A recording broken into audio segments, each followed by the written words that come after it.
ফুল কি তুমি বিক্ৰি কৰা? ফুল ব্যৱসায় কৰিব পাৰি?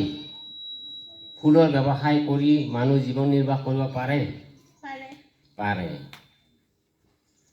আচ্ছা, ফুল বিক্ৰি কৰি জীৱন নিৰ্বাহ কৰা মানুহক কি বোলে? মালি বুলি কোৱা হয়। হা, অসমৰ এচাম মানুহে ফুল বিক্ৰী কৰিয়ে জীৱন নিৰ্বাহ কৰে। মাছ মাৰি যেনেকৈ মাছুৱে, হয়নে নহয়? আচ্ছা বাৰু, ঠিকে আছে। এফালে যদি ক'ব লগা আছে সুধিব বিচাৰক মহোদয়। তোমাৰ নামটো কোৱাচোন। নমস্কাৰ, মোৰ নাম ৰাধিকা মালাকৰ। তুমি কোন শ্ৰেণীত পঢ়া? কোন শ্ৰেণীত তুমি পঢ়ি আছা? মই 8ম শ্ৰেণী। মালিনী, যিটো তুমি অভিনয় কৰিলা, এই অভিনয়ৰ জৰিয়তে তুমি কি ক'ব বিচাৰিছা কোৱাচোন। তুমিতো অইন ভেকশ্যনতো কৰিব পাৰিলাহেঁতেন। মই বুজাব বিচাৰিছোঁ যে আমাৰ অসমত বহুতো দুখীয়া লোক আছে। সেই দুখীয়া লোকৰ কিছুমানে অতি কষ্টৰে ফুলৰ ব্যৱসায় কৰে আৰু বিক্ৰী কৰি জীৱন নিৰ্বাহ কৰে। বহুত ধন্যবাদ। এওঁ কি ক'ব বিচাৰিছে, আমাৰ সমাজত এনেকুৱা কিছুমান ব্যক্তি আছে, খুব গৰীব দুখীয়া, তেওঁলোকে কৰ্মসংস্থান বিচাৰি তাৰমানে বহুত ল'ৰা ছোৱালীয়ে আমাৰ অসমৰ বাহিৰলৈ গৈছে। গতিকে বাহিৰত যোৱাৰ কোনো দৰকাৰ নাই। যদি আমি কষ্ট কৰোঁ, সাধাৰণ ফুলৰ ব্যৱসায়ো কৰোঁ, গতিকে এটা পৰিয়াল আৰামত চলি থাকিব পাৰে। গতিকে তেওঁ যিটো অভিনয় কৰিছে সঁচাকৈয়ে প্ৰশংসনীয়। বহুত ধন্যবাদ থাকিল। ভৱিষ্যতে আকৌ ইয়াতকৈ ভাল তুমি ভেকশ্যন দেখুৱাব বুলি আশা থাকিল। ধন্যবাদ।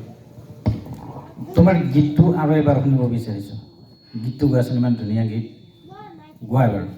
ফুলনিবোৰ বৰ ধুনীয়া, একোৰে নাই তুলনা, সকলোতকৈ ধুনীয়া মোৰ ফুলনিৰে বাগিচা। ফুলনিবোৰ বৰ ধুনীয়া, একোৰে নাই তুলনা, সকলোতকৈ ধুনীয়া মোৰ ফুলনিৰে বাগিচা। তোমাৰ বাগিচাত কি কি ফুল আছে? মোৰ বাগিচাত কাঠেন্দা, জবা, গেন্ধে আৰু গোলাপ ইত্যাদি ফুল আছে। বাগিচাটো তুমিয়ে যত্ন কৰি ডাঙৰ কৰিছা? হয়। ধুনীয়া। আৰু এই পিছলৈ ইয়াতকৈ আকৌ আৰু বেছিকৈ তাৰমানে ফুল গছ আছে নহয়, ধুনীয়া ধুনীয়া ফুল গছ, এইবিলাক সংৰক্ষণ কৰি তুমি এইটো ব্যৱসায় চলাই যাবা। আৰু ফুলবোৰ যেতিয়া ফুলে তেতিয়া চাবলৈও ভাল লাগে, মনটো আনন্দ লাগে, হয় নে নহয়? তোমাৰ যোনটো এইম, সেইটো জীৱনৰ লক্ষ্য, সেইটো ভালেই প্ৰশংসনীয়। আশীৰ্বাদ কৰিছোঁ।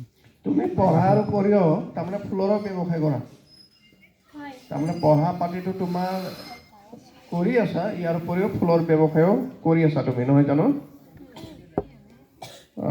তোমাৰ কি দোকান আছে, ফুলৰ দোকান? মোৰ ফুলৰ দোকান নাই, মই গুৱাহাটীত লৈ যাওঁ পৰা ফুলবোৰ। গুৱাহাটী লৈ যোৱা। আচ্ছা, গুৱাহাটী লৈ যোৱা যে তোমাৰ পঢ়া পাতিত ক্ষতি নহয় জানো? স্কুলত যাবলগীয়া নহয় জানো? হয়, মই মানে ৰাতি স্কুলৰ পৰা আহি পিছবেলা মানে ফুল ছিঙো আৰু তাৰে ৰাতিপুৱা 4টামান বজাতে গুৱাহাটীত লৈ যাওঁ। 8:30মান বজাত ঘৰত আহি পাওঁ, যাব পাৰোঁ। আচ্ছা, তেতিয়াহ'লে তোমাৰ কষ্ট হয় বহুত। তাৰমানে তোমাৰ গুৱাহাটীৰ আশে পাশে ঘৰ? গুৱাহাটীলৈ লৈ যোৱা নেকি, নে নলবাৰী? গুৱাহাটীতে লৈ যাওঁ। আচ্ছা, আশে পাশে ঘৰ তেতিয়াহ'লে তোমাৰ গুৱাহাটীৰ, নহয় জানো? ঠিকে আছে, বহুত ভাল কথা। আমাৰ অসমত এনেকুৱা ল'ৰা ছোৱালী বহু আছে, তেওঁলোকে ইচ্ছা কৰিলে বাহিৰত নগৈ থলুৱাভাৱে নিজৰ যিটো নেকি উৎপাদনমুখী কিছুমান কাম, উপাৰ্জনমুখী, আৰু উৎপাদনমুখী হ'লে উপাৰ্জনমুখী হ'ব। উপাৰ্জনমুখী কিছুমান কামত জড়িত হোৱাৰ উপৰিও পঢ়া পাতিটো ধুনীয়াকৈ কৰি যাব পাৰে।